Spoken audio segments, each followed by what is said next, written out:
All right, everybody. So, Bismillah ar-Rahman ar-Rahim and Assalamu alaikum wa rahmatullahi wa barakatuh. So, inshallah, today we're continuing what we did last time. So, let's just overview what we did last time. We did Sifat al-Salah. In other words,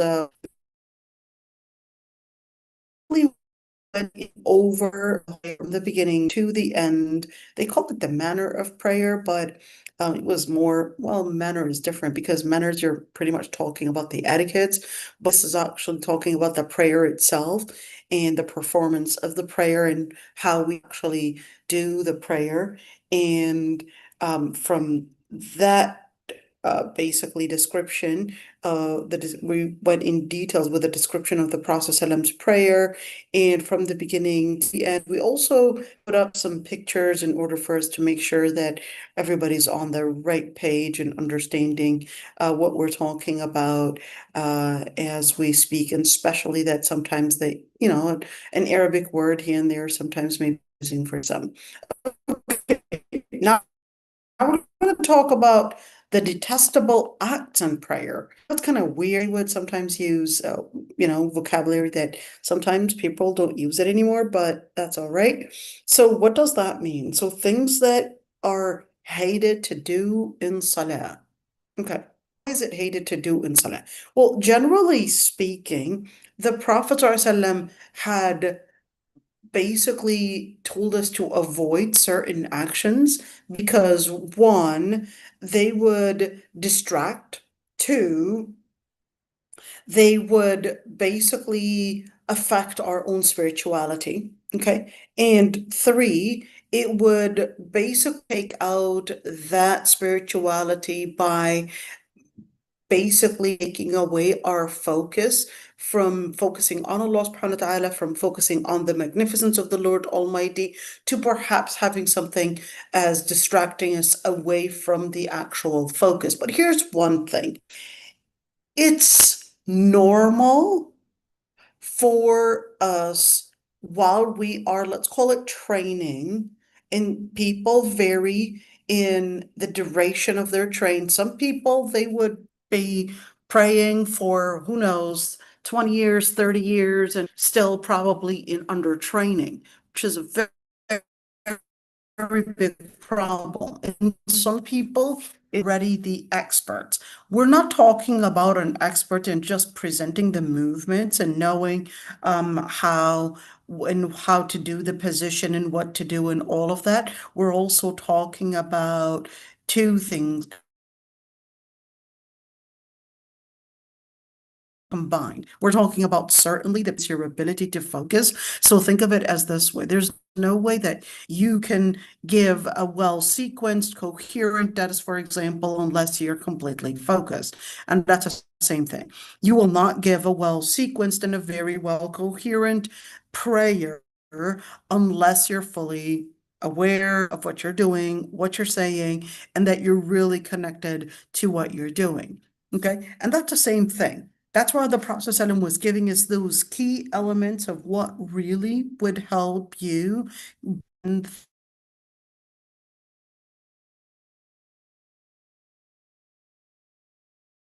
that that focus, bring in that connect, putting in our body, putting in our hygiene, putting in our mental focus, our physical focus, our heart focus, all of that put together in order for us to be ready and strong for our prayer. And that way we will basically grow in. Okay, I will change the place if that the sound is not doing so well. Okay, hold on, I'm gonna change the place.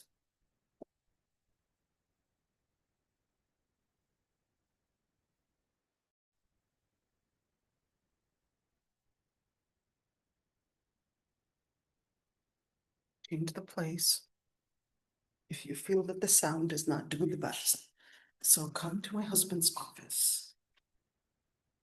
Sorry, because my mother-in-law is sleeping in the place that I would usually do the things in. And I didn't want to distract her. So now we go to my husband's office. Let's see, where is it?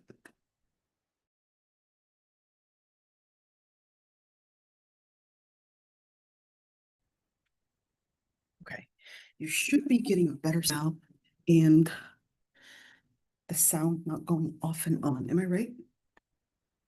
Tell me if it's working, so that way I would know that things are doing well.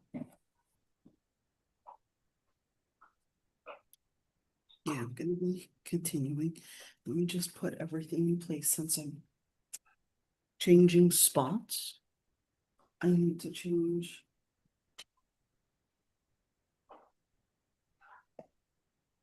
Okay, here we go.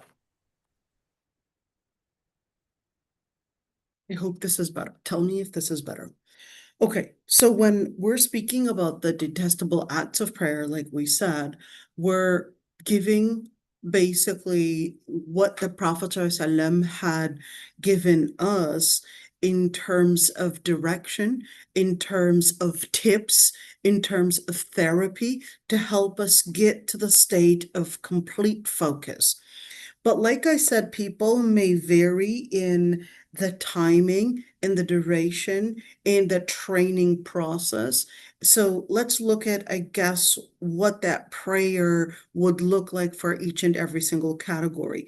So a person that is in a state of Islam, okay, a person in a state of Islam, their prayer is, okay, I've got to pray. And here's what I need to do. I need to make wudu. I need to pray. They're doing the acts of prayer. Whereas their mind is fixated on really just the movements and sometimes not even on the movement. So their action becomes more robotic than anything else.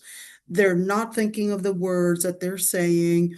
They're not thinking of the position and what it resembles in prayer. They're not focused on Allah subhanahu wa ta'ala, but they're actually probably, yes, the position is prayer, but they're probably thinking about their, I don't know, their life, about their bill, about I don't know, their job or whatever it is, and not thinking about the prayer itself. So the movement really becomes more robotic than anything else.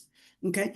In the state of Iman, it's different because the state of Iman, the person has a sense of connection with the prayer. So the person is thinking about the prayer. The person is connected to Allah subhanahu wa ta'ala. The person gets, I would say, intermittent moments of maybe a distraction here and there, but 90% or maybe 85% of the time, they're thinking about the words of the prayer, the words of ruku or sujood, Fatiha, the Quran itself, and they would get tears once in a while. So that's basically a person that is mu'min. Sometimes a little distraction, of 15%, maybe a distraction right there. Don't take the numbers as really precise, but I'm just, just trying to get the idea, I guess, something that visual.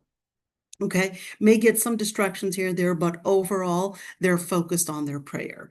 What does it mean to be focused? What it means to be focused is one, the person recognizes a certain feeling, which is the presentation and the presence.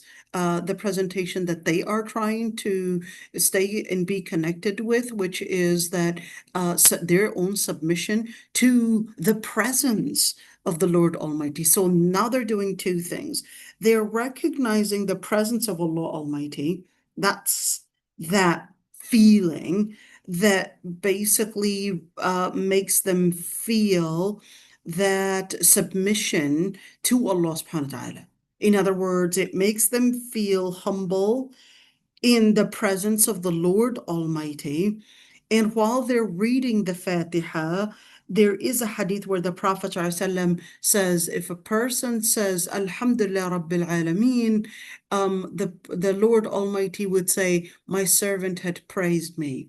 If the person says, Ar-Rahman Ar-Rahim, Malik Yawmiddin. The Lord Almighty would say that my servant had praised me, or my servant had glorified me. And then, of course, there's a certain feeling for each and every single piece of it. So we'll talk about that later on, inshallah, continue it.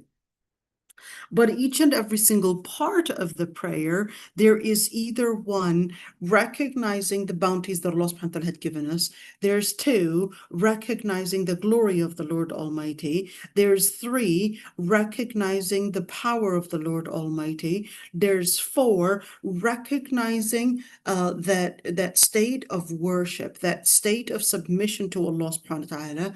And there's state number five, is the person taking the moment to recognize that the life that they are living in right now is nothing but a bridge to the hereafter, a bridge to the hereafter, and that the hereafter is what really matters, and Yawm al-Qiyamah is really what really matters, and that this life is really the test. So if a believer prays, a Muslim, they will just go over it and not really I guess, take in consideration and think about what they're reading. But a person that is in a second state, in Iman, no, they're really taking the words as something that they could really visualize, something they could really sense, something that would really shake their feelings, would really shake their feelings, would really shake their heart. It would really become something strong that they could really visualize.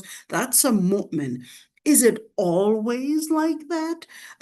It varies. Sometimes, you could have a moment of that, and other times it basically becomes more of a robotic action, and therefore, we would vary. The third stage, which is al-ihsan.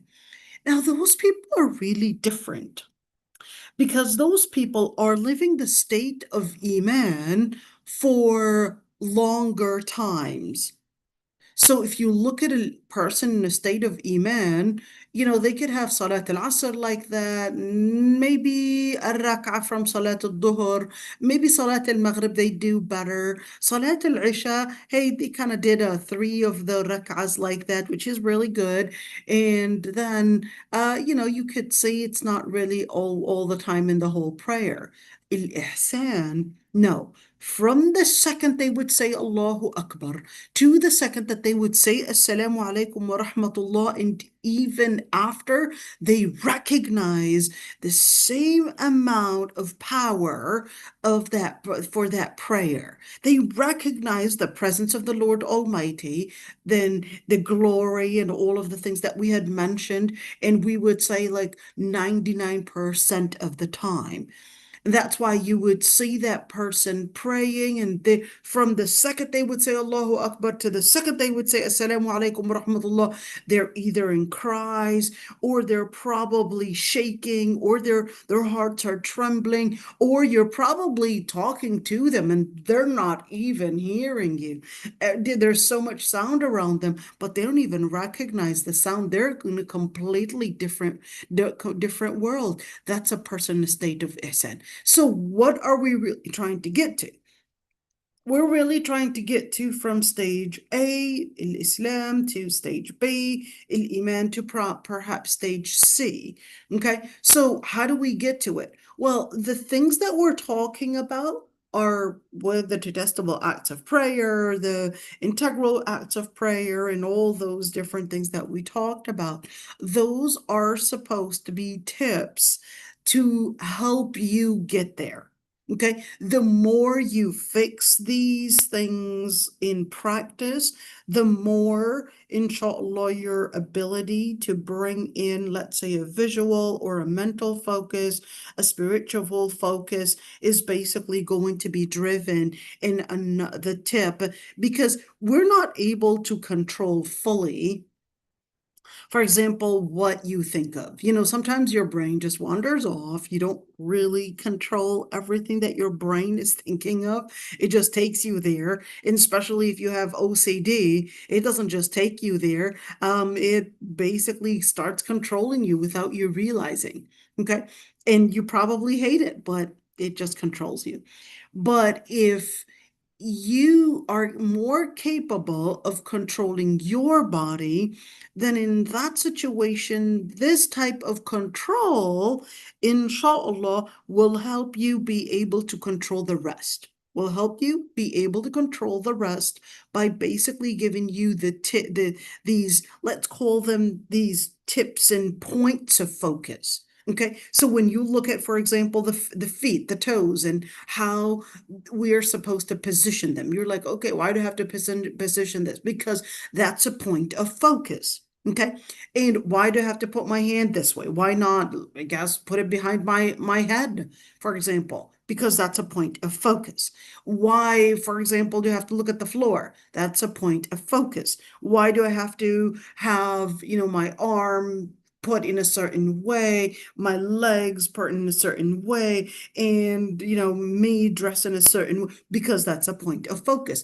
Each and every single one of these actions that we talked about before is basically a point of focus, and the more you have it right, it's basically to help you control your brain. It's a lot easier to control, for example, my hand and how I position it, my foot and how I position it, than actually control my focus. That's what they do in martial arts to help you focus. I mean, I'm not comparing Salat to martial arts, but it's, I guess, just an idea.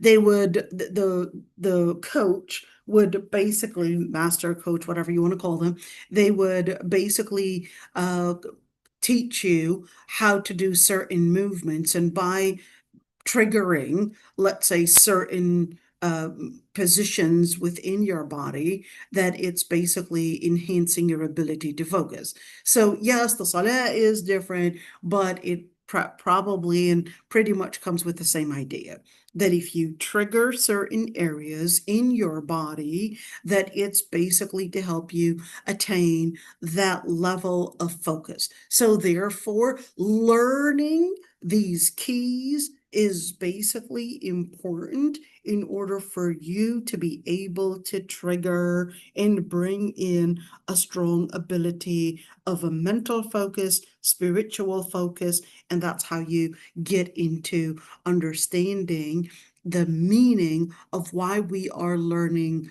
how to position the foot, how to position all of these different things. And you're like, oh no, how is that going to help me? So that's how it's going to help you. It's basically teaching you those areas that are basically considered places and areas to trigger a certain place of focus. Okay. And the Prophet ﷺ said, "Sallu kama ra'aytumuni usalli." That's how he had described that to pray is basically to bring in that focus, and he had taught us what would be the right movement in the right position in order to trigger the best focus. Okay, let's say in the detestable acts, or at least ما يكره في الصلاة, they said the first one is to do al-iltifat. Well, what did they say? It is detestable to turn around with one's face and chest. Well, actually, that's a wrong. I mean, okay, but the translation is not really accurate. Iltifat would be when a person is continuously, I guess, what do they call that in English? When the person is continuously kind of, I guess, trying to sneak a look at something, and they're just doing these actions where they're continuously just moving their head around and probably staring at things around, and just having, I guess, this wandering, there's the word, wandering their head in different areas and just looking around. That wander, that's probably the best word for the word al-iltifat. Okay, so wandering your face, your eyes roaming around and looking around. And when you're speaking about wandering in your eyes and your head and just looking around, that's one state. But to go and wandering even with your chest and, in other words, your whole body right now is moving. Of course, the more of wander the person goes off prayer. So let's say your eyes are wandering, then your head is wandering and probably looking around, or probably now, oh, now your chest is even wandering. Now you're fully turning around to see things. Well, that's basically what the Prophet ﷺ had described as اختلاس الشيطان. The Prophet ﷺ described it as that's what shaitan steals from the prayer of any of you. He said, هو اختلاس يختلسه الشيطان من صلاة العبد. It's basically what shaitan himself would, in other words, steal. In other words, we would say when we speak about stealing, we're not necessarily speaking about taking someone's property, but we're talking about basically taking away the most precious thing that you would have. Okay, so that's the most precious thing is basically your salah, and shaitan comes in to basically take it away from you. Okay, unless there was a reason. So what does a reason look like? Let's say you're praying and your baby, is a hyper baby. It's an active baby. You're praying, and while you're praying, of course, your baby just wakes up, and the first thing that he does or she does when they wake up is go near the gate that you probably have along the stairs, but you didn't think that they were going to wake up, and the gate was open. So you're afraid that if he goes near the gate, he basically might boom right there, probably fall off the stairs. So you basically decide to just make sure that they really go near the stairs. What did they do? So you needed to kind of look around and really turn your face. That's permissible. And when is that point when it would consider that my prayer is nullified? It would be when your entire body slash basically your chest and your body. So if we're talking about the chest, we're talking about the abdomen. Okay, we're talking about the chest, abdomen, etc. That basically goes away from the direction of the qibla. What does it mean direct away from the direction of the qibla? We're speaking about pretty much like a 90 angle, okay, a 90 degree, if you're really going off. But if you're not really going off, but you walk towards, let's say, this gate, and you close the gate in order to make sure that your baby doesn't fall off the stairs, for example, but your chest and your body is still positioned toward the qibla, then you are still in a state of salah. But you're not moving because you just want to move, but you're moving because of a certain urgent situation. Okay, so whether urgent situation, afraid for your son, afraid for your safety, and for a good cause, then in that situation, that would be permissible. Like we said, unless the person's really turning their body right there. And if the person had turned away from the Kaaba, then, in other words, the Qibla, then in that situation, their prayer would basically be nullified. Okay. Let's see. And that's the same thing when we're speaking about an urgent matter, whether urgent matter like in jihad, or an urgent matter, someone's life is in danger, or probably we're speaking about maybe someone's wealth is in danger. Remember that D-N-A-I-M piece of it, the deen, the nafs, the aql, the ird, the mal, etc. So, or even let's say, hey, you were expecting the maintenance guy to come in, but ironically, the maintenance guy, I guess, he just barged in.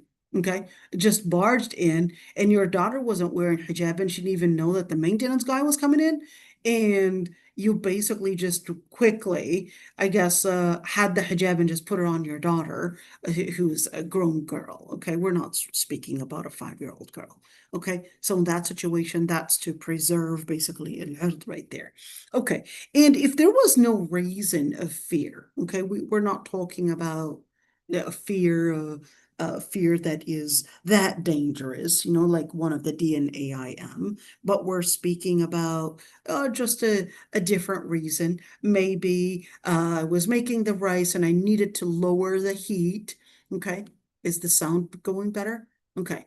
Let's see here. The sister is asking, um, what advice parents with neurodivergent children can't focus on Salah because they have impulsive behaviors.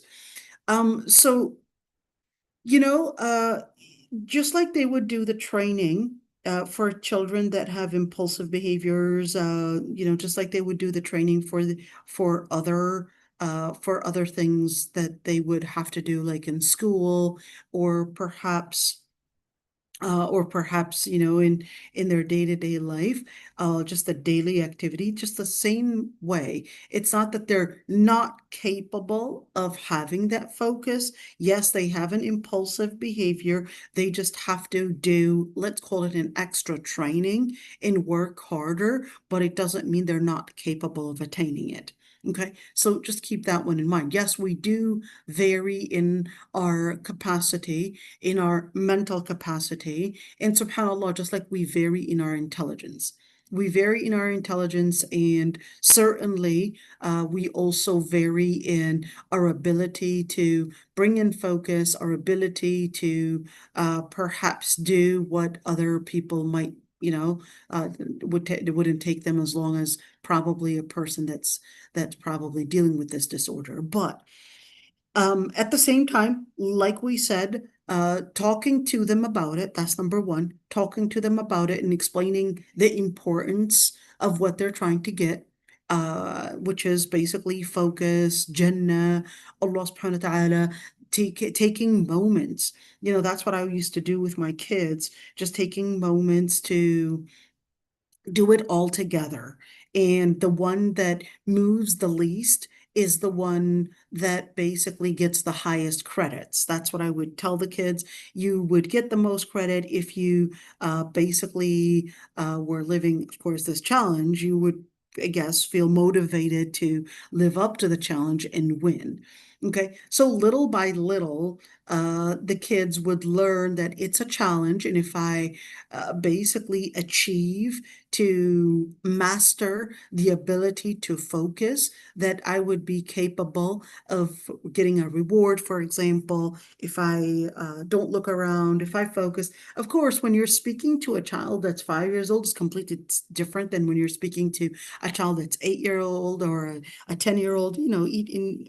They grow fast, and they also have different milestones. So just keep that one in mind. And I would not recommend using scolding as a method, because if you're going to be using scolding as a method, they would start to relate to prayer as another responsibility where I will be scolded. I will be somehow uh, get yelled at or something like that. I would consider this impulsive behavior if the child is not capable of controlling it. Okay. I do remember having some children that I was teaching. They would sometimes have, let's call it, of involuntary acts of probably turning around, and they will say, "I didn't do it. I didn't do it," even though you were like, "Yes, you did." But if the child is frequently doing a certain position, a certain action, okay? They're doing it frequently, and it's the same position, it's the same action. So things like maybe a certain word that they're repeating frequently, a certain head movement, a certain hand movement, whatever it is, then definitely we know that there is a neurological issue here. And then they're in that situation. I wouldn't necessarily make them feel guilty about it. I would pretend that I couldn't see it. Okay. I would pretend that I couldn't see it. I would pretend like it's not there, but I would probably give them a hint that I do notice one thing that happens, but I want you to put in the effort to control it. And hopefully, inshallah, they'll learn how to control it. Same thing when we're speaking about, right now we're seeing on social media people having something called, what is that called? Tetra, no, what, something, just some kind of a syndrome. They would say certain things, and what is it called? Forgot what it was called, something with a T. Is it Tourette's? I think. There you go, Tourette's, there you go. The Tourette's, so of course, some kids would fake it because it's something on social media, okay? But it doesn't necessarily mean that, cases like that don't exist. I mean, yeah, some kids fake it in order to get attention, but for those that really have a neurological issue, then I would really say, be wise in the way you would deal with it. So whether it's an OCD or whether it's an ADHD or, just different things that I may not be able to name all because of my ignorance about all these cases, but just know and talk to whether it's a psychiatrist, neurologist, what does this mean? And are they able to control it? Do I have to make sure that they're able to control it? Do I have to encourage them to control it and all of that? That's important to talk with your neurologist or your psychiatrist, and therefore learn how to deal with it. The way you would deal with it in your day-to-day life is the way that you're going to be teaching your child how to deal with it, rather than making them feel that if you don't know how to control it, that's it. You're a bad Muslim. You're never going to be able to become a good Muslim because you can't even control a simple thing in prayer. You're going to go to hell. That language is gonna get them to feel that they're never gonna be able to make it in Salah. And you need to remember that this is an act that's really involuntary. It's not a voluntary act that they could control. Sometimes it's just something, yes, they can put in some effort, but some acts they just can't control it. And some acts they just need to work harder, but they're trying to get there.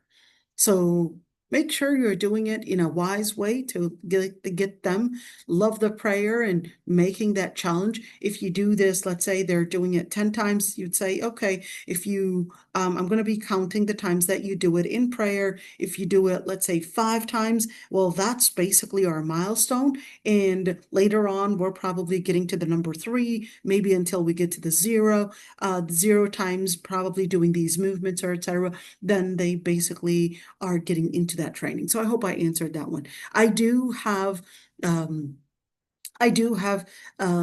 these cases that I basically at home or even with children, the students that I dealt with, that I'm completely aware of these types of neurological issues. So I'm fully aware that sometimes you need to be really wise and very careful in the way you correct these impulsive behaviors, and you want to make sure that you're not losing the person. Okay? You want to make sure you're not losing the person and basically making them hate prayer and making them feel that their prayer, that's it. Your prayer is invalid. Okay, let's see. And if we're speaking about, like we said, in situations where there is no fear, but the person is not necessarily moving all their body. Maybe they're just moving slightly their head, or moving perhaps their eyes, or wandering their eyes. Let's call it that way. Okay. If we're speaking about just a slight movement from face and perhaps a little bit of the shoulders right there and not the rest of the body, then if that was for a reason, and we're not talking about a dire reason like a person dying or a person breaking their head or whatever, or the place burning down, but we're talking about a dire reason. It's like, oh no, I forgot the food on the stove, and if I don't turn down the heat, it will burn. So that's a dire reason, okay? And not necessarily a life and death. I mean, if your food basically got burned, it's not a life and death issue, but definitely it's going to be basically requiring a lot of effort. So in that situation, you're probably anticipating that there's gonna come a time where I have to lower the stove. Okay, let's say you're cooking rice at one point, and expert cooks, they would hear the sound, and by the hearing, they'll know that, okay, the water's, at this level. Now I have to turn down the stove, etc. So this would be makruh. It would be hated, which actually means you're not held accountable for it. But if you were not to do it, it would basically be considered an extra reward. Okay? But it's not a sin. If you were to, let's say, lower the stove, for example, since this is a necessity, well, let me use a different word, because necessity would be the DNAIM rule, but this is, something urgent. Let's call it this way, okay? Even though necessity would mean urgent, but help me with the meanings. Okay, but if the person moved all their body, in other words, she had to turn around all the way in order to turn down the stove. If all the body you moved it, that's it. Your prayer is invalid and void, and you have to redo the whole prayer. But I really needed to do it. Yes, I understand. But you need to redo all your prayer. Okay. Let's say the other thing that we are advised not to do is look up into the sky. When I was young, that was probably the most one that I couldn't understand. Like, why am I not supposed to look up into the sky and actually look down? Is this at all times? No. No, no, no. Only in the prayer, you're advised not to look at the sky. In other words, look up or wander around east and west and all of that. But you're actually advised to look at the place of your sujood. Okay, looking at the place of your sujood is basically let's call it the ideal spot for bringing you the focus. Now, I would usually say if you're having trouble focusing on your prayer, and I would say I want you to take the moment to visualize that this tiny spot that you're going to be basically kneeling and prostrating in, that's the size of your grave.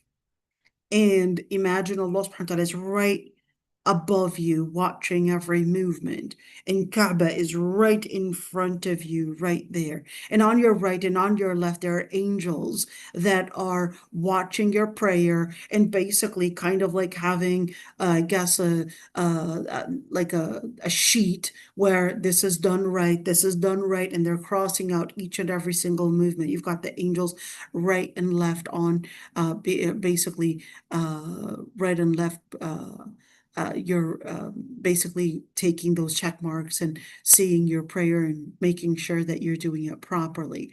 And then that person, the stronger that relationship with how and what's actually around them, that's basically what's going to, I guess, give them a strong relationship with the prayer. Okay, let's see. The Prophet ﷺ had said, ما بال أقوام يرفعون أبصارهم إلى السماء في صلاتهم. The Prophet ﷺ had said, what is wrong with those people who look toward the sky during prayer?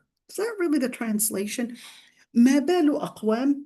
Yes, I mean, literally, it would be what is wrong, speaking about what is wrong, but in English, that would actually be the wrong kind of connotation, because ما بال أقوام, this isn't like asking about what's wrong with them or speaking in this kind of an attitude. No.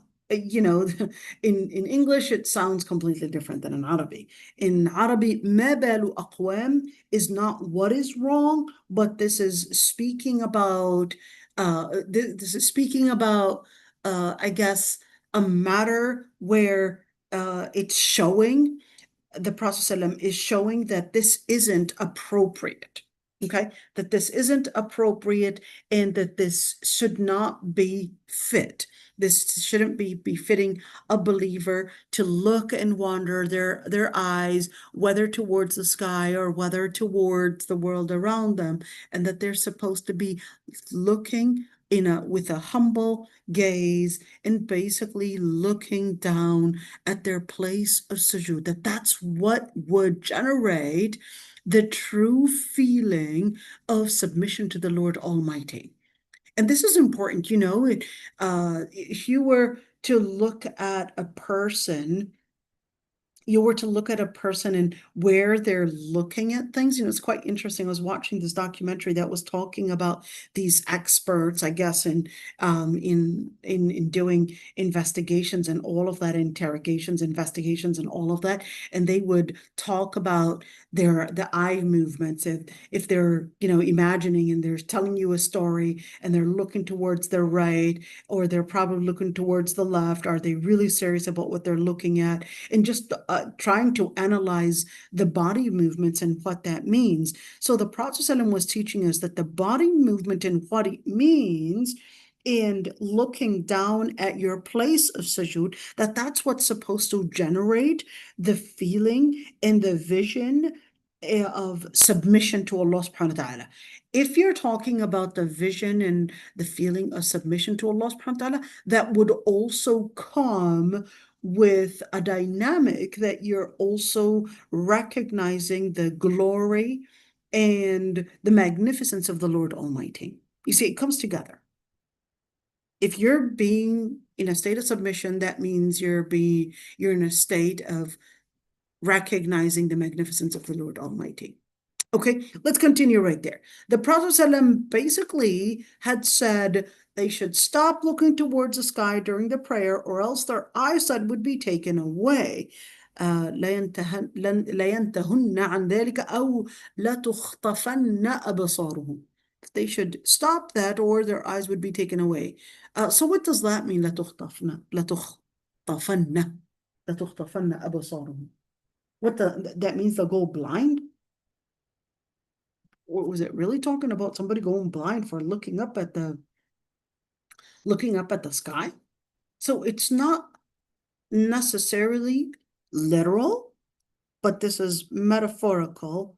It can be metaphorical that the Prophet ﷺ is basically telling you that it's like it's taking away your sight, meaning what you're able to visualize, what you're able to see in terms of your submission to Allah subhanahu wa ta'ala, what you're able. So when we're talking about al-basar, yes, it means the eyes, but that's also to tell us that a lot of what the eyes contain, whether it's the ability to visualize or whether it's the ability to bring in focus. When you bring in focus, you usually look at and gaze at something, but when we're speaking about al-basar, it could also mean to take away somebody's focus. It doesn't have to be that they'll go blind.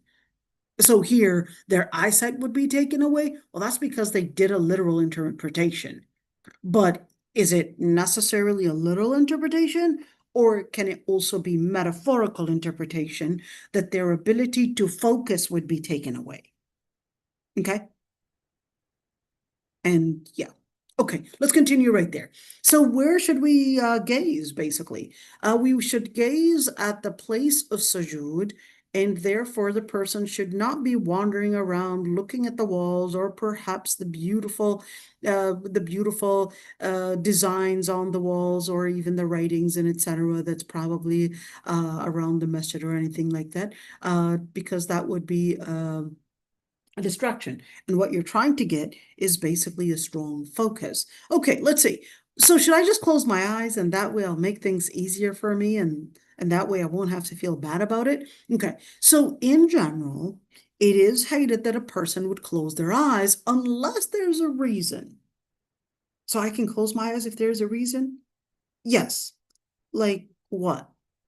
So if there's something in front of you that's probably distracting you, maybe, there are these beautiful designs, probably on the carpet, and it's distracting you, and you're like, I'm trying to focus, but the beautiful design. Some people have a really strong taste in art.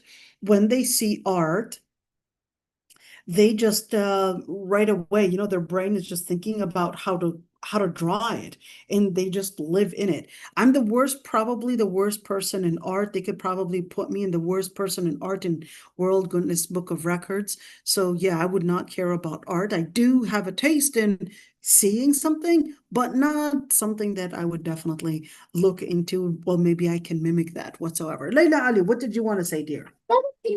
Oh, it's becoming a trend like to write your name on the musalla, the prayer rug, and some people are saying it's haram to do that act. Is like what Are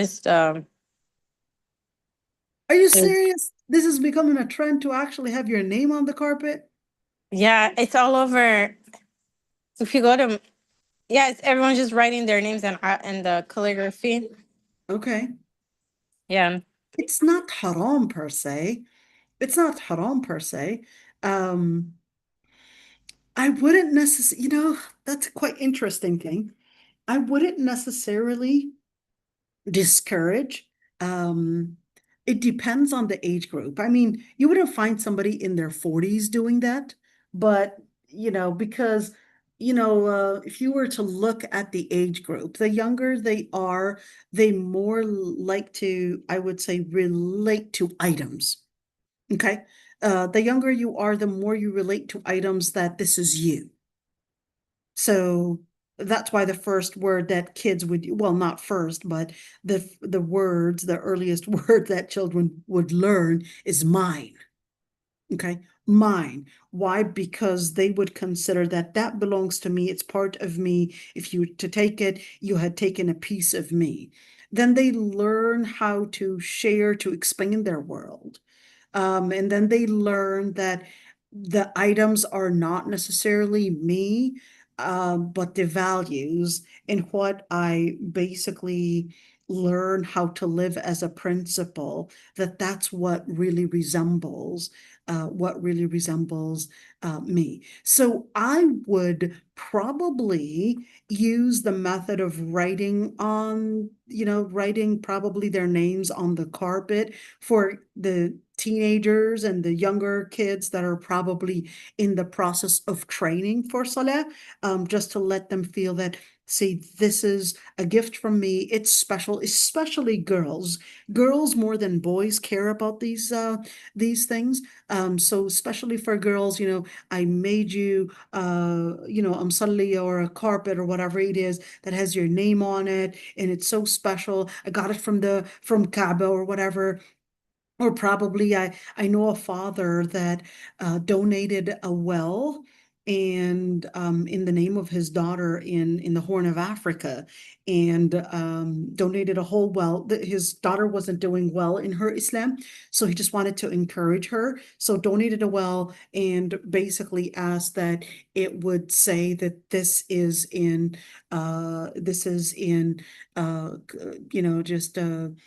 thank you, and put her name basically on there, and just letting her feel that she was recognized and all of that. And that's probably something to help her, but not everyone basically does the same thing. Not everybody has that kind of money, but just different things that girls might consider as special. So no, I wouldn't necessarily discourage it for each and every single situation. um I would say it depends on the person. Sometimes it's an encouragement. So no, I wouldn't necessarily say it's haram. No, no, it's not necessarily haram. It's basically a name on there, calligraphy on there, as long as it doesn't do a distraction, but it's connecting the person to something like salah, it wouldn't necessarily be haram. They'll get into the training of going beyond that, and that's when you mature to recognize that the materialistic things don't really resemble you, but it's the value, it's the principle that you carry is what resembles you. And that's what Allah subhanahu wa ta'ala was teaching us. Inna akramakum indallahi atqakum. The most honorable of you are the ones to have the highest level of taqwa, piety. How did that relate to maturity in the religion, because Allah subhanahu wa ta'ala, just in that ayah, يَا أَيُّهَا النَّاسُ إِنَّا خَلَقْنَاكُم مِّن ذَكَرٍ وَأُنثَىٰ وَجَعَلْنَاكُمْ شُعُوبًا وَقَبَائِلَ, telling us that people created nations and tribes and people created this, but we usually have a sense of identity by looking at probably our nationality, where we come from, in probably our race, in probably our culture. That's an immature way of seeing how we would judge people. So Allah subhanahu wa ta'ala is basically telling us, well, in order to be a mature person, I want you to recognize that inna akramakum indallahi atqakum. Go beyond your blood, your race, your nationality, and all of that. Go beyond that and mature from seeing a sense of belonging, a sense of identity, by looking at something that is very materialistic or something that you can't even control, to things that are higher in their value, something more honorable, like piety, like principle, like those values, because that's what really gives you an identity. That's what really gives you value. But not everyone is ready to mature at that level. So that's why Allah subhanahu wa ta'ala said the word atqakum. That's a very high standard, a very high level to mature up to. And that way we're not seeing people based on their nationality and based on their race, but we're maturing to go beyond. Okay, now let's go back to closing the eyes right there. Closing the eyes because something is distracting you. Okay, then in that situation, you can actually close your eyes in order to focus on your salah. Okay, let's see. The other one is hating that a person would sit on their buttocks. Hold on. So what does that mean? I'm going to look over there and we're going to get that. We're going to say jalsat as-sujud. Okay, here we go. Let's look at that and really see what this is talking about. So this is what we're talking about. Let's see. Maybe I could show you right there. Hold on. This one. Okay. This basically right here, that's sitting on the this is hated, that your feet are spread out and you're just sitting on your buttocks. That's basically hated. Okay. That's what this is talking about. So let's see. To lean one's forearms. Okay. Why did you not talk about this one then? And yufrish qadamay. That's, oh, because they went, okay. Okay, here we go. I'm trying to find where. Okay, yeah, this is it. Okay, perform the prostration properly. Do not put your forearms flat with elbows touching the ground like a dog. Okay, so that is what is described basically as like a dog just sitting down in that way. Okay. Okay. So you could see that this hadith is narrated by Ibn Majah. Okay. What does that mean? So Ibn Majah, it basically has some authentic hadith and some non-authentic hadith. But this is basically something that the scholars had taken as a considerable narration, an authentic narration, and therefore telling us not to sit in certain positions where we're thinking that it's going to make me feel more comfortable, and think of it as perhaps getting me a better focus. So let's ask a question here. Let's just say a sister has an issue of perhaps obesity, okay? And sitting on her, perhaps, this position, or perhaps this position, let's say, is hard for her because it's a lot of weight on basically her toes, a lot of weight on this and that. And the best position, that I guess, best position, meaning the most comfortable position, is this. Unless she were to sit on a chair. Okay. So in that situation, we would say, go for what is hated, which is this one, then actually get into a sitting position where you're not capable of probably doing sujood. So what does that mean? Because if you're going to say she's going to be sitting on a chair, that would mean she's not going to be able to make her sujood. Okay? And then in that situation, we had lost two acts right there. We had lost a proper sitting and we had lost an integrable act of prayer. Okay, so in that situation, we would say, do what is hated if that's the only way to help you get to an integral act. Okay, this is important. This is fiqh. Fiqh is to understand the situation that the person is in. It doesn't make sense for me to consider what is hated and actually lose an integral part of prayer, which is sujood right there. So I'm going to say, do your sujood, and even if it's hated, because even if a person did this move, it would not void their prayer. It wouldn't void their prayer. It would just, let's call it, reduce the, what did we call them? Those positions, we call them positions of focus. Is that what we used? And what we said that they were triggering areas of focus. Okay. So then we would say, well, it's basically hated, but it doesn't invalidate your prayer. Okay, let's see. It is hated that a person would rest against a wall, for example, while they're attempting to stand. Let's give the same example. Let's say it's an older lady, or let's say, a person had some kind of disability.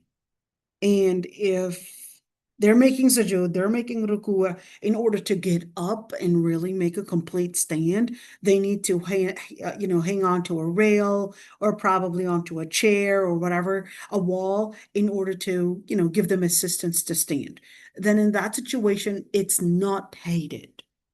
Okay, in that situation, it's not hated because this person is having trouble in doing the right positions, and therefore they just need, let's call it this assistance that's next to them. Okay, so if this basically uplifts a certain hardship because of an illness or because of a disability or whatever it is, then in that situation, it would not be something that is hated, and they would not be held accountable for it. Okay, so just keep that one in mind. The other thing is, it is hated that a person, oh, you know what? I think I had the wrong.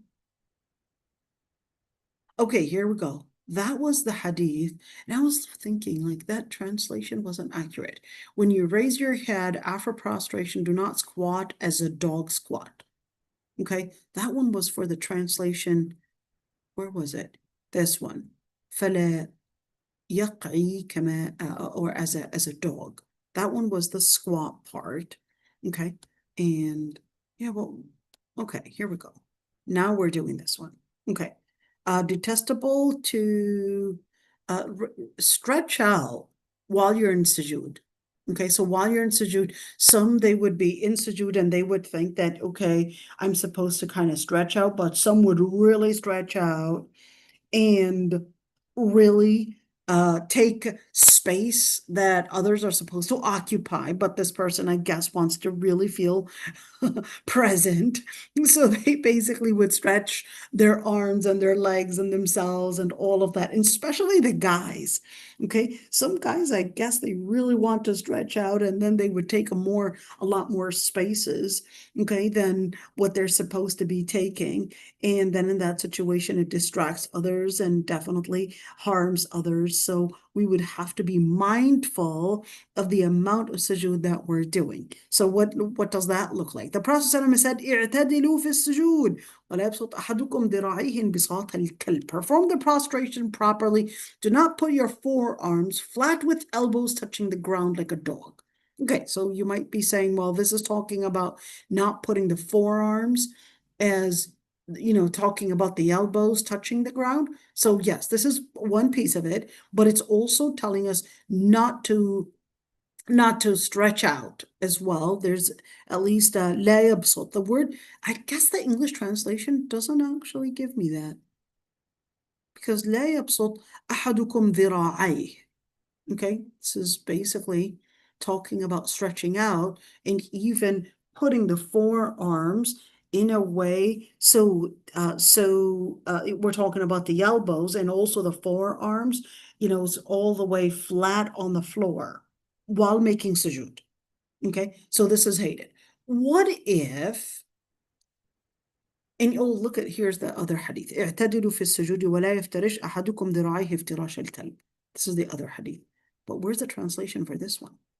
They didn't do it. Did they? No. I'll translate it for you. Okay, so the Prophet ﷺ said, be moderate in your prostration and do not expand your arms the way that dogs would expand. In other words, don't make it too stretched out, but you would want to make sure that it's basically moderate in your spacing and in the amount that you're occupying for your sujood. That's basically what it means. And look at the word that he had used, i'tadilu. Be moderate, be moderate. That's basically the word that the Prophet said. In fact, when you see the word i'tadilu, what does it mean to be moderate? Who determines what moderation is? And who determines what it means to be excessive? Well, that's basically the sunnah. So if you're following the sunnah, then you're being moderate.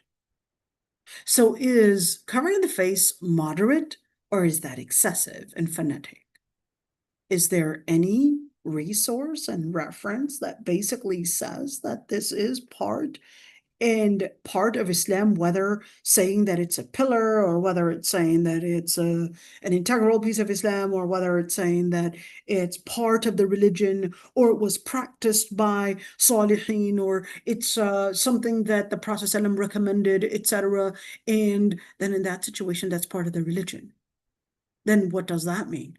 That would mean that a person practicing it is not necessarily considered as being excessive or lacking moderation. To say something is moderate is basically to look at it through the lens of Quran and Sunnah and the Salihin and how they saw things.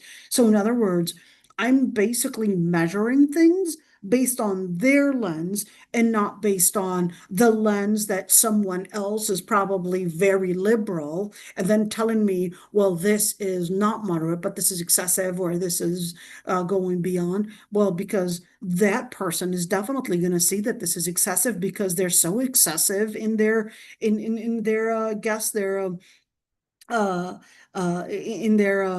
lack of discipline, or they're so excessive in basically not putting in the discipline or the orders or the different principles. So they're definitely going to see me as excessive because they're not considering any adab. Okay, let's continue moving on. And it is hated that a person would play around with the different things. In other words, person basically putting probably something in front of them, or probably with their phone, or probably just scrolling things on their phone, or maybe the prayer mat, and I've got a prayer mat right in front of me right there, and things on the side that they would have, and probably playing with that, or probably playing with your hijab. Okay, that's basically detested to do during salah. I mean, during salah, we should say, and also during like khutbat al-Jumu'ah. So what am I supposed to be doing? Learning how to bring in focus without touching things around you.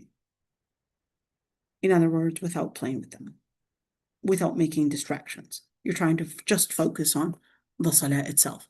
Okay?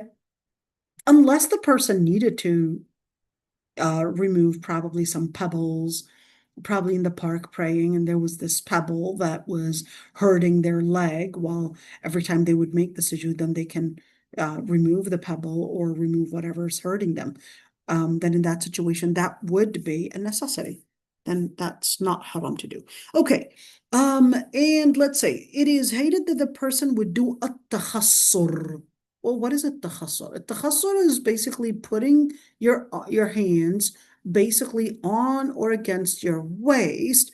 And where is the waist? Well, that's basically the waist is basically in that area between basically your hips and your abdomen, I guess. Yeah, so that's basically the waist. Okay. So why? Because this position is basically the position of the disbelievers. How's it the position of disbelievers? So it was basically the position for certain disbelievers that's how they prayed. It's worthy of mention that Allah subhanahu wa ta'ala and the Prophet ﷺ had always taught us to avoid putting certain positions or doing certain actions. So whether it's in appearance, maybe whether it's cosmetics or whether it's certain actions or whether it's a certain behavior in salah or whether it's a fashion, that if this is known as a fashion of people that are lacking adab, for example, like right now, we would know that it's the fashion to do like a facelift in a certain way, like the eyebrows, they're basically stretching out, the what do they call it, the fillers on the lips, and of course fillers on different areas and probably enhancing certain areas. Then we would know, number one is that that's basically haram because it's changing the creation of Allah subhanahu wa ta'ala. The only times that these kind of surgeries or these kind of procedures or these kind of things are done, the only times that they would be considered as permissible is if there's a medical necessity.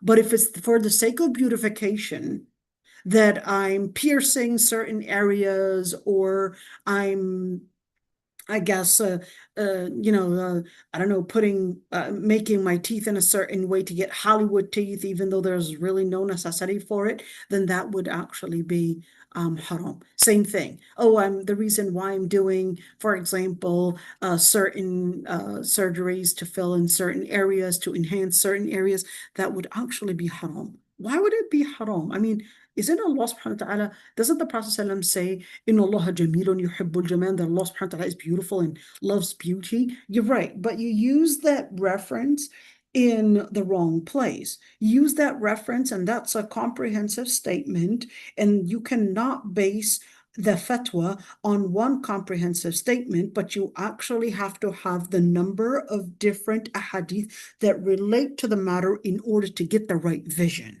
in order to get the right definition, to get the right understanding in place. Otherwise, you're being myopic in the way you're reading the text. Okay, so you cannot read one text and disregard the other text, because that text taken out of context, you basically found a way to create a narrative to make it seem like it's acceptable to do. But you would have to see that other texts that basically tell us changing the creation of Allah subhanahu wa ta'ala is not permissible. And then unless there's a necessity, looking at also the different things that that Allah subhanahu wa ta'ala had mentioned in terms of considering what is within, considering our morality as our place of focus to change and not necessarily our appearance. Anyhow, so let's see right here. So when we're basically, whether in prayer or outside of prayer, if we're seeing a certain fashion or a certain behavior that's only done by hypocrites, by kuffar, by munafiqeen, by people of or even Muslims that are probably not the best in their deen, then in that situation you should not be mimicking them. Why not? Because the Prophet ﷺ had said, "Man tashabbaha biqawmin fahuwa minhum." The Prophet ﷺ said, whoever mimics any group of people, then he's part of them. In other words, mimicking these people would make your identity alternate from your identity to wanting to impress Allah subhanahu wa ta'ala, to basically be a Muslim that is submitting to Allah subhanahu wa ta'ala, that's submitting to people's choices. to submitting to people's preferences and what their definition of beauty looks like, even if probably at the cost of your health, or probably at the cost of your money basically being invested in these plastic surgeries or whatever it is. So Allah subhanahu wa ta'ala was basically telling you, you want to make sure that you are not following people's preferences right there, but you're basically following Allah subhanahu wa ta'ala. Okay, نهينا عن التشبه بهم. We were basically asked not to mimic those groups because we need to preserve our identity. And the Prophet ﷺ had basically, in the hadith that was pretty direct, the Prophet ﷺ did say, do not pray with your hands on your waist. Okay, the other thing is that the Prophet ﷺ had hated that we would crackle our fingers. What does that mean? So how did they translate it right there? Okay, so, when you person, or probably doing some crossing their fingers together, or doing all these different things during prayer. So can I do it outside of prayer? Like, just, some people have the habit of just crackling their fingers. The answer is it's hated in general that you would do that, unless there was a reason. Okay, unless there was a reason. I don't know if somebody that probably studied physical therapy can probably tell me if there's any time that's a good idea to do. I don't know. But in general, that's not something. What did they call it? Sometimes I'm finding it hard to. Okay, here we go. Interlacing one's, or cracking one's knuckles. So this is okay. I'm just trying to make sure that the Arabic side is basically, and the English side are basically in side by side. Okay, يكره أن يصلي بين يديه ما يشغله ويلهيه. So it's hated that a person would perform prayer in front or in the presence of something that would be distracting them.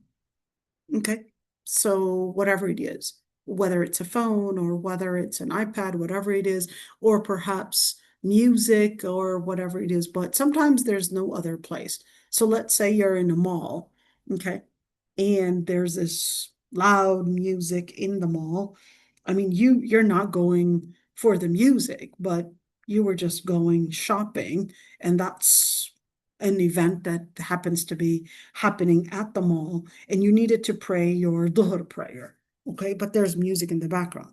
And certainly the music, with those amplifiers basically being everywhere in the mall, it's going to be almost impossible to find a place where there's no blasting music in your ear. So in that situation, just do your best to focus on your prayer, even if there was that blasting music.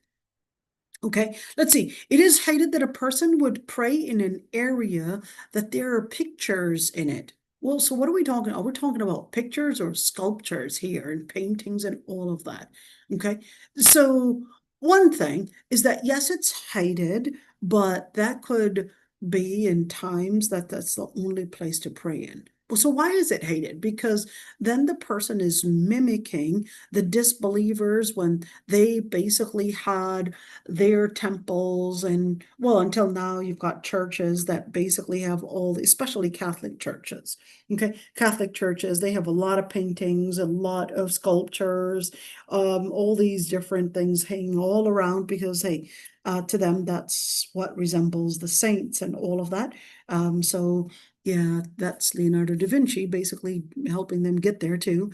Okay, so whether we're speaking about the paintings basically put up, hung up, or whether we're speaking about sculptures, or whether we're speaking about paintings that are probably put against a stand, it's the same thing. Whether it's on a stand, or whether it's put up, or whether it's on the floor. Yeah, you can have these mosaics on the floor. So anything that distracts a person, then that's when you don't want to pray on that, in that area. Can I, if there was no other option but to pray there? The answer is yes. You can pray.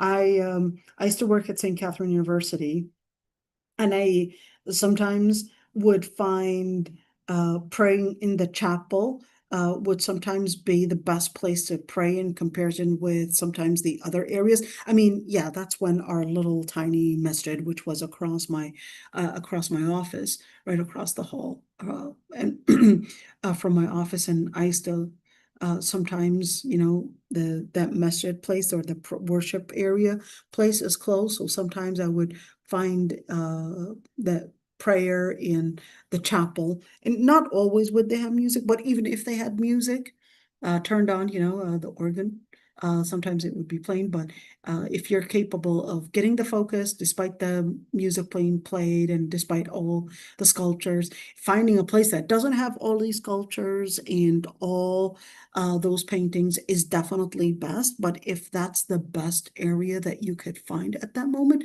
then in that situation, that would be permissible. Okay, let's see. It is hated that a person would pray while their mind is not focused. So, like what? So, for example, they're probably needing to use the bathroom, number one or number two, or probably having this gas, or they're probably really cold or really warm, okay, or maybe very hungry, very thirsty, okay, because that's going to distract a person from khushu'. So what does that mean? Should I be? So, you know, it's pretty ironic. Ibn Hazm actually regarded that a person's prayer would be invalid if they were it's called ihtiqan, when the person needs to use the bathroom. It's like did they really break their wudu? And this is something that some people would do. They're like, oh, I'll delay my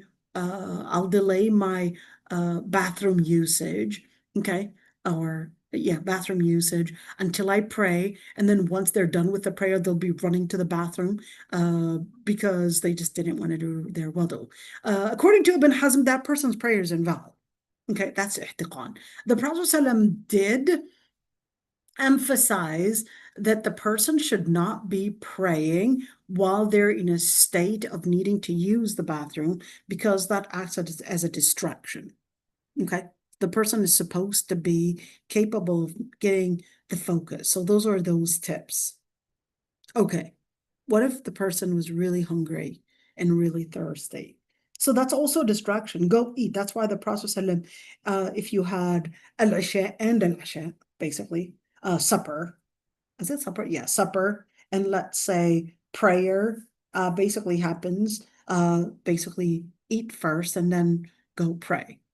Wait a minute, but I thought it was the sunnah when it's Ramadan that you would eat like a date and probably water, and then go pray and then come back and get your breakfast for Ramadan. Okay, that's the sunnah. Right, that is the sunnah. So, but I would still really be hungry and my brain is drowning. I mean, I hadn't eaten all the whole day and my brain is so focused on that food. Okay, so learning how to get to that discipline. I mean, it's not haram to eat and then go make your salah. It's not haram, but it's learning how to discipline yourself to get up to that level, to live up to that sunnah. It's like, can I discipline myself?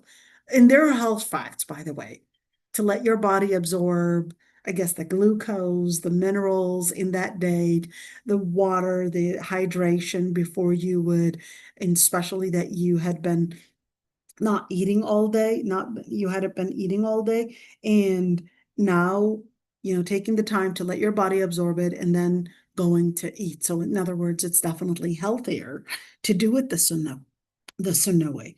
But let's say, you know, my children, and they're like, Mom, we're hungry. Can we encourage them to get up to the sunnah? So that's when we would say, Mom, try to control your emotions, to teach the children how to live up to the sunnah and not necessarily let their drives control them. So how do we get to that? How do we get to that discipline? Can we work on that discipline? Should we make it this Ramadan as the sunnah that we want to accomplish? and this is how we're going to do it. We're going to eat a date or dates, and drink some water, pray our Maghrib, then come back and eat all together. You do that, you get a dessert right after. Okay? You don't do that, you're going to have to wait on to the dessert, probably an hour later. Can we encourage ourselves to do that? Okay. Yeah. All right, let's go on. And it is, oh, wow, 11:21 already. Okay, we really passed our time. But anyways, we started out late, so that's okay. So if there are any questions, I'd love to hear the questions, inshallah. I know we didn't finish. How much is left? That's not bad. We can make you suffer a little bit more. Okay. We just got a page and a half. That's not too bad. Okay, ladies, we're going to do that discipline, right? Ustaza Umayya, you had a question, dear. Assalamu alaikum. Walaikum It's assalam. not related to our topic. It's okay. Can we hold on to it? Let me just finish the rest of the page Good. because yeah, Good. because we only, we only just have a couple items to cover. I mean, I can make you guys suffer a little bit, just a little Sure. bit to help, Sure. help us. Take your Okay, time. let's see. And of course, the Prophet ﷺ said, لا صلاة بحضرة طعام ولا وهو يدافعه الأخبثان. The Prophet ﷺ said, no prayer should be performed when the food is present or when one is prompted by the call of nature. I love the translation. Absolutely love the translation. But there's one thing that you're not getting that is translated. The word al-akhbathan actually means the two evil things, okay? Or the two contaminations, okay? So when he used the call of nature, he basically, I guess, put it in one word, but al-akhbathan is indicating two. So this is talking about number one, number two, you all know what I'm talking about, especially moms, right? لا صلاة بحضرة طعام. You shouldn't be praying when food is present. I mean, in other words, taking the time, just eat and then you'll go and make your prayer. All right, so the other one is, it is hated that a person would only pray on their forehead. What does that mean? So praying on the forehead, so what does that look like? In other words, excluding the nose. Okay, and I know the Shias would pray. They would have this Karbala stone. Okay, this Karbala stone. It's like an octagon stone, usually like an octagon stone. It would have Hussein. It would have all these different things. They would pray on that, and they would make sujood on that. Okay, so this is basically hated because the Prophet ﷺ had said, "Umirtu an asjuda ala sab'ati a'zam." The Prophet ﷺ had said, I was ordered to pray on seven bones, basically. In other words, seven trigger areas we're speaking about. That's what we call that, trigger areas. Okay, trigger areas we're speaking about. Seven bones. We talked about the forehead, talked about the two palms. We talked about basically the knees, and we also talked about the toes. Okay. All right. And it's also hated that a person would wipe their forehead and their nose if there are if there's something that basically got stuck on them. Like what? Let's say they're praying on the sand or probably on the ground, and then every single time they would pray on the floor, they're trying to take off and dust off whatever was stuck on their forehead, for example. Wait until you're completely done and then dust it off if you needed to. Okay, let's see. It is also hated that a person would touch their beard. So they're not supposed to be touching their beard? Is that what you're saying? No, but some people have an issue with, I guess, playing with their beard. Well, I mean, ladies, you don't have to worry about that, but playing with your hijab, okay? Or probably fixing your skirt. And some girls, they're so happy about their skirts, they're just making sure that they're the best appearance, okay? So you want to make sure, or even probably picking their noses during Salah. So definitely don't want to do that during Salah, because you want to maintain your Salah as much as you can to be your place of focus and not your appearance, and not probably the different things that probably call of nature, probably hunger, whatever it is. Okay, the ayah says, حافظوا على الصلوات والصلاة الوسطى وقوموا لله قانتين. Maintain the care of obligatory prayers. And some scholars actually said that salawat and salat al-wusta, and in particular the middle prayer, that's Asr prayer. Other scholars said it was Fajr. So, and other scholars actually said Salat al-Wusta is Asr and Maghrib. So, yeah, let's just leave it at that. Okay, and stand before Allah. Standing before Allah, so this is metaphorical, devoutly and obedient. So, what does that mean? That's telling us to stand for Salah and in a devout manner. So the whole idea of all the different actions that we do in Salah were really to trigger, okay, our focus in order to be devout and to be obedient. That's the whole object of all these different actions that we're talking about, in order to teach us how to be obedient in our prayer, how to have that attention span, basically stay for a longer period, and basically have our movements, our focus, our mind, our eyes, our spirituality, our heart, everything basically stay connected with our salah, and not live in this type of, what do we call that? Mufasala in Lugha Arabiya? Like you're separating yourself? No, it's not that. Like you are, what is the word in English? I can't find the word in English. So you're living somewhat of no, it's not a confusion, but your body is doing one thing and your mind is thinking of something else. Okay? That's what we don't want to do. We want to make sure that our body, mind, and heart and spirituality are all working together in submission and in obedience to Allah subhanahu wa ta'ala. Okay, this is it. So we're done with that chapter. Inshallah, next week we'll be doing what is desirable and what's a permissible act.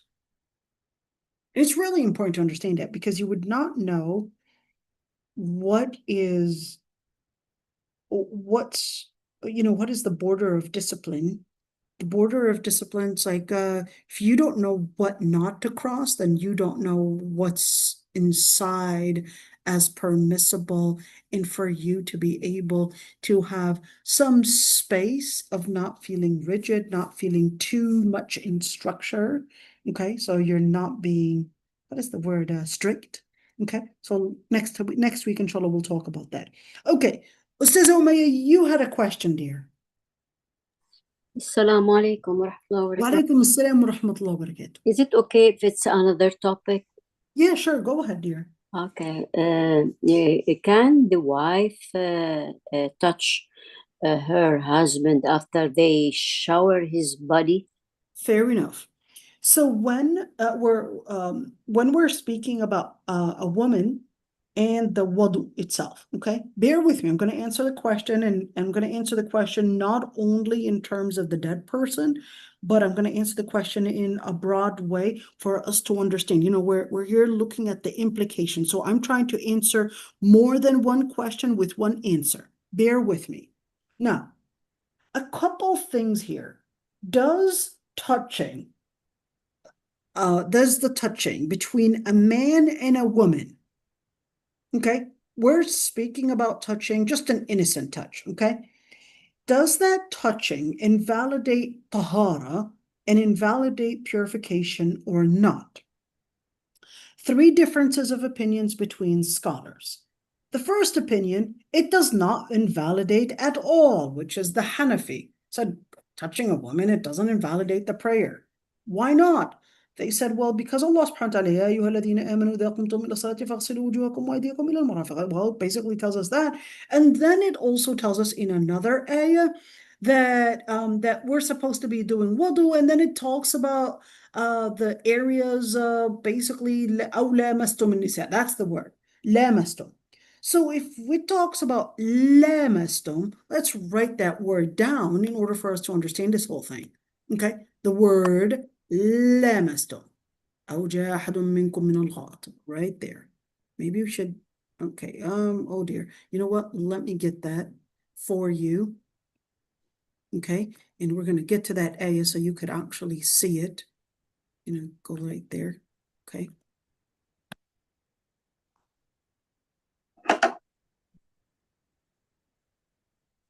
فتيمموا صعيدا طيبا. Okay, I'm going to get there. You get that I just ayah. want to say Jazakallahu khair for all you do. Allah يبارك فيها نورا. Allah يبارك فيها نورا. Okay, here we go. This is basically the ayah right there. Let's look at it. Okay, so the ayah says يا أيها الذين آمنوا لا تقربوا الصلاة وأنتم سكارى حتى تعلموا ما تقولون ولا جنبا إلا عابري سبيل حتى تغتسلوا وإن كنتم مرضى أو على سفر أو جاء أحد منكم من الغائط أو لامستم النساء. That's the word right there. So Allah subhanahu wa ta'ala says, if you believe, do not approach the prayer while you're basically intoxicated / drunk, so that you would be able to know what you're saying and not in a state of sexual impurity unless you're passing by and unless you had made a shower. And if you are ill or on a journey or had come from those areas where you had basically done the call of nature, basically like a bathroom, or you had touched women. But here's the thing. Here's the secret to it. Look at the word lamastum. Okay, so this word lamastum right here, lam, alif, mim, sin, ta, mim. Okay, that word lamastum, okay, that's that area that scholars actually had different interpretations on. So you had some scholars like the Hanafi, they said, listen, the word lamastum, yes, the word la masa actually means to touch, just a touch. But look at that a right there.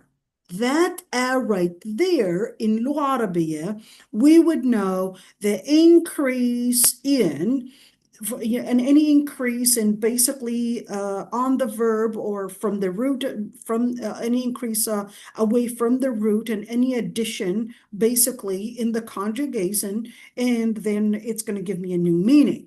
And they said, we know that the alif in Lugha Arabiya basically means an indication that there is a mutual act. So they said, lamastum, there's a mutual behavior, there is basically, this is the adab of the Quran speaking of intercourse. They said, lamastum, and he said, this isn't talking about just an innocent touch and just touching just as what it would invalidate your wudu. But this is actually talking about when a person basically had touch to mean an exaggerated touch to mean intercourse. Okay. The second opinion was the Shafi'i. The Shafi'i, they said, absolutely not. You're taking the wrong interpretation, and here's why. Because anyways, it's said in the state of Janaba right here. It would make no sense to repeat the same thing again and again. It was talking about a sexual impurity, so why speak about touching women in an exaggerated and basically giving me a metaphor to speak about that? And plus, the word lamasa actually means to touch. And for the Shafi'i, they said any touch for a woman, whether you're touching your sister, you're touching your mother, you're touching your wife, whether it's an innocent touch or whether it's not an innocent touch, a lustful touch, same thing. It invalidates your prayer, invalidates your purification, period. Third opinion, Maliki and Hanbali. They said, sorry. We don't actually agree with either of you. Okay, what's your opinion? They said, well, it like touching itself doesn't invalidate the wudu itself. Okay, well, what does? They said, well, if the touching resulted in perhaps some kind of fluids coming out of the body, etc. In other words, it was a lustful touch that was basically affecting the body and affected basically the purity of the body. So the person probably had madhi, the person, had some kind of a fluid basically released from their body, then that's what would invalidate the wudu and not the actual touch. Why not? Well, because the Prophet ﷺ have got an evidence. They said, what's your evidence? They said, we've got a hadith that's authentic. What is it? They said, well, along with the Hanafis, we use the same evidence. Okay, what is that? He said, we've got a hadith that's basically narrated in Bukhari and Muslim. The Prophet ﷺ, before going to the masjid, he would actually kiss his wives before going to the masjid. The Shafi'is, they responded, wait a minute, that's not a good evidence, actually. Why not? They said, well, how do you know he didn't actually make and renew his wudu in the masjid after kissing his wives? The ladies just said he kissed me before leaving, but they didn't actually have the full information after he had kissed them, whether he had renewed his wudu or not. They just had seen him make wudu and just leave, give him a kiss and just leave. Did he renew his wudu or not? They don't really know. So the Shafi'is, they were like, I'm sorry, but you can't use that evidence. But the Hanafis and also the Malikis and Hanbalis, they said, oh, come on, you can actually use this objection as, well, they don't know, because why would he make wudu? Why would he make wudu right before leaving and then nullify it with something that would nullify it and then go and pray? Anyways, they were capable of seeing the Prophet ﷺ because their homes were adjacent to the masjid, so they were capable of even seeing what's happening. So you are putting in an assumption that really doesn't have a strong support to your argument. So now, answering the question, when a person dies, okay, we would make basically that shrouding and the washing and shrouding for them, but then the washing and shrouding is to let the person that was shrouded and washed basically be in a state of purity. So the scholars like the Shafi'i, they would say, so therefore we don't want, touching or anything because that would nullify their wudu. For the Hanafis and the Malikis and the Hanbalis, they would say, well, this is way. And Sonic. So the And my name is Sonic, and my name is Bookman. No, and I so for the Hanbali and the Maliki, I don't care. okay, it happens. So for the Hanbali, the Maliki, and the Hanafi, they would regard that no, this doesn't nullify the wudu whatsoever, and therefore a woman can touch her husband, maybe a goodbye kiss, while they're shrouded and washed and all of that, even though I'll tell you,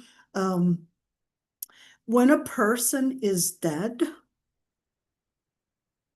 they're so hard, their body is so hard like a stone, they become like a sculpture right in front of you. So you're kissing the body, but it just, I don't know how to describe this, but it just feels that the person is there but not there. Nothing is a bigger maw'idha and a reminder for death, for the akhirah than death. If you So true, struggle, subhanallah.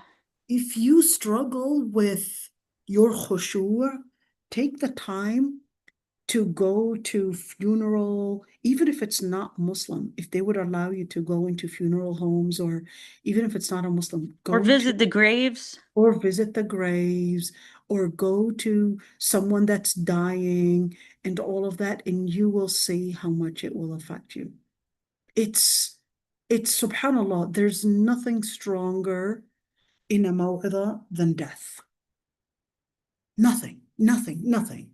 No matter who you are, just the absence of that person that you one time loved, it just makes you just feel that you're not in control. And makes you feel so humble that how is it that this person is gone? Where did they go? And when you remember that I will be one day under that stone, just like they are under it, how is it that they're gone? How did we lose them? Why can't they respond?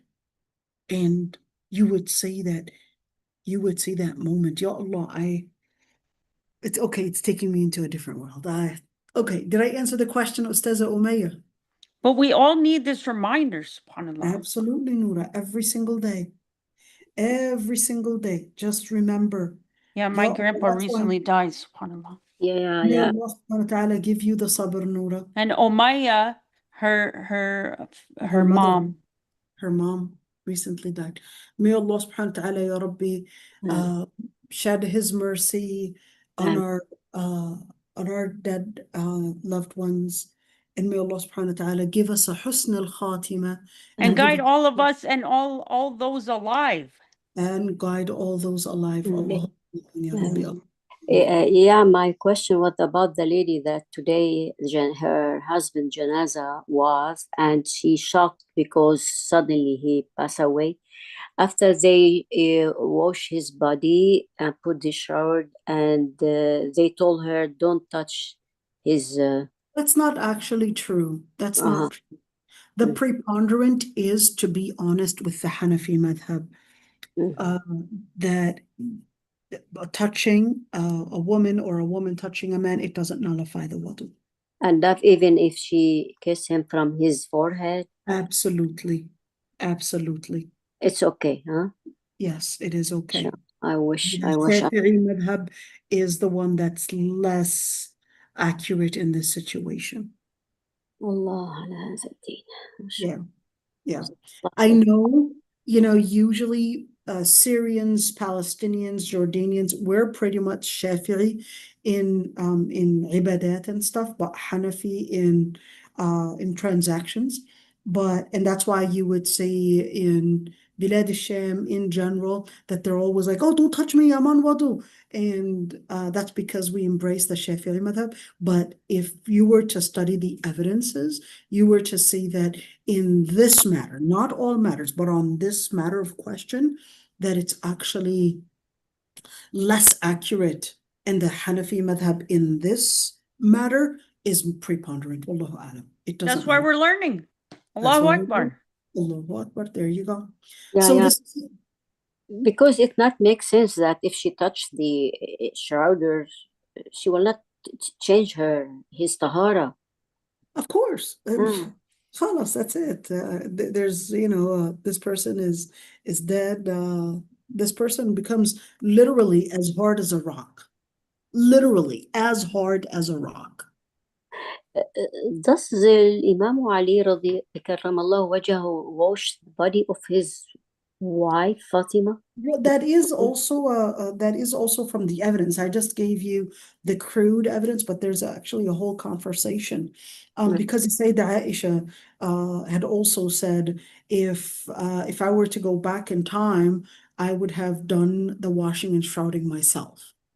So that's another evidence that they had used.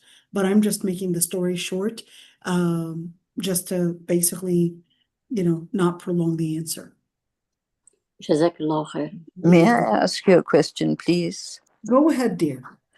I was wondering, when you do sadaqah, say for some one person, can you include the whole ummah in it? Or can you mention 2 or 3 people? Will that sadaqah, will Allah accept the same amount for everybody? Or will it be divided? Right. So the Prophet ﷺ did actually say when a person donates. Let's say you donate on behalf of your mother or on behalf of a loved one or etc. And or even so whether we're speaking about donating or whether we're speaking about recommending something. Let's say you're recommending this class to someone and they're attending, for example. Okay. Then you would get the same reward, whether you're donating or whether you're recommending a good deed, you would get the same reward, and it does not get deducted. So it's not that there are, let's say, 50 points to this reward, and since two people are involved, then we're going to split it 50-50. No, not at all. You're going to get 50 points and they're going to get 50 points because Allah subhanahu wa ta'ala's mercy embraces all. Exactly. That's what I thought, but someone said no. No, Well, no. get liquidized. No, it won't get liquidized. It won't get, deducted. No, it won't get liquidized. It would basically be the same. You want to make that Yeah. that mawhiba, and you want to that hiba basically. You want to donate it, and let's say the deed. And just a note though, scholars actually had differences of opinions if we're speaking about a dead person, a deceased person. Okay, and I wanted to, let's say, make a sadaqah on their behalf. Okay, one, they had differences of opinions on whether it could only be a son or a daughter that's me giving the sadaqah on their behalf. Two, no, it doesn't have to be their brother or sister. It could be just a friend. I'm doing a sadaqah on their behalf. Number three, they had differences of opinions on what type of sadaqah. Can I do only monetary sadaqah, or can I also do things like fasting on their behalf, or can I do things like reading Quran on their behalf, or making istighfar on their behalf? Can I do any of these? So then they went into differences of opinions on what actually classifies as a considerable act that you could do. So you had some scholars actually say, well, it's not exclusive. That is the hadith when the Prophet ﷺ had said, إذا مات ابن آدم انقطع عمله إلا من ثلاث. If the son of Adam dies, then their deeds are basically terminated except of three things. So terminated, in other words, there's no more to it, and except of three. And number one is that علم ينتفع به الناس, basically knowledge that people are still benefiting from, and basically the first one was actually sadaqah jariyah, a child that's making dua for them, or a sadaqah jariyah, or whether it's a continuous donation that they're doing. So some scholars actually understood that the donation or whatever you're doing is exclusive to these three items. Other scholars said, no, it's not exclusive to these three items, but this is giving me an example of what would be continuous and what would be a recommendation.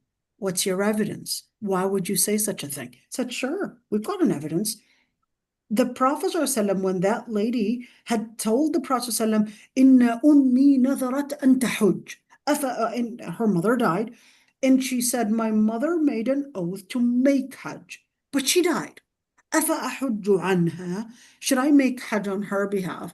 And the Prophet ﷺ said, well, if your mom owed something to someone, and she died before basically paying it back, would you be responsible of paying it back? She said, yes. And the Prophet ﷺ responded that Allah subhanahu wa ta'ala's debt would be prior to people's debt. Okay, so they said, well, here's our evidence. The Prophet ﷺ said that you can basically do Hajj on your mother's behalf, or the person that basically died, and Hajj was not included in the hadith. So therefore, that hadith, they said it's not exclusive to only these three acts, but it can be something to give us basically a variety of different things, but it's not exclusive to it. So the scholars that said you can do dhikr, probably I'm doing this dhikr and I'm doing it on their behalf, I'm doing this istighfar, I'm doing it on their behalf, or I'm probably building a well and I'm doing it on their behalf, or whatever it is. Okay. and I'm dedicating this the good deed for this person that died, basically, or I'm probably reading Quran and I'm saying I read this Quran, I'm dedicating it for my late husband or my late son or whatever it is, then in that situation, according to some of the scholars, that yes, that's permissible. The other scholars that said it's not permissible and that hadith that we just pointed out, they said that hadith is basically telling us that this is exclusive. Then they said to read the Quran on a person's behalf is nothing but an innovation. So they said that's an innovation because they considered that hadith is exclusive. So I'm just letting you see, okay, those debates and letting you know how this whole thing is so rich in knowing that comparative fiqh. I hope I answered that question. Alaikum.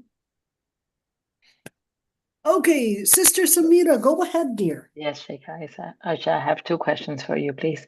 Go ahead. One is with Umrah and Hajj. The person who does the Umrah and Hajj, and it's for somebody else. Let's say for my deceased father, I went for Umrah and I dedicated it to my father. The ajr would go to him and not to me.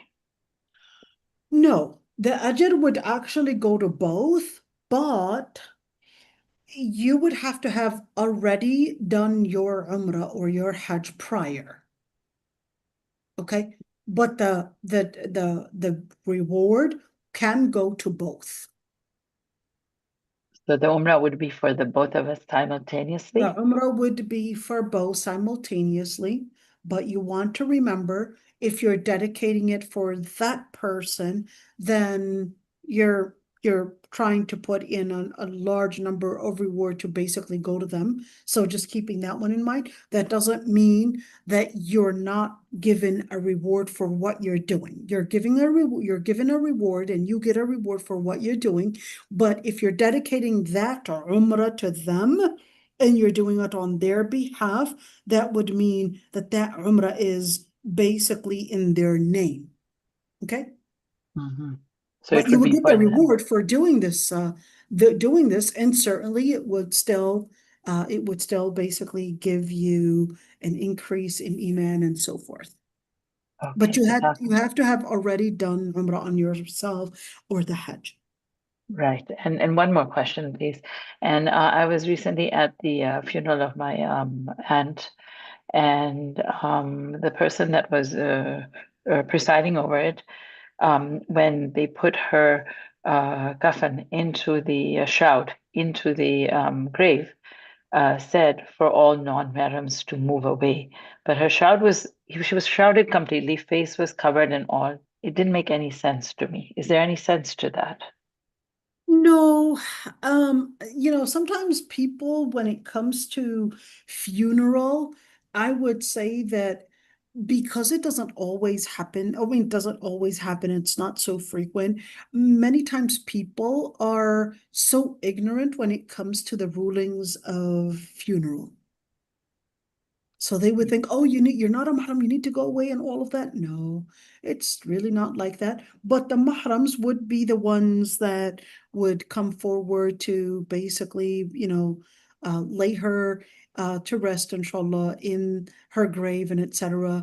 But certainly, we would shroud and she would be shrouded. But if, let's say, there was no mahram, okay, this lady doesn't have any mahrams around. Okay, so then it's okay. The other people will basically do the job.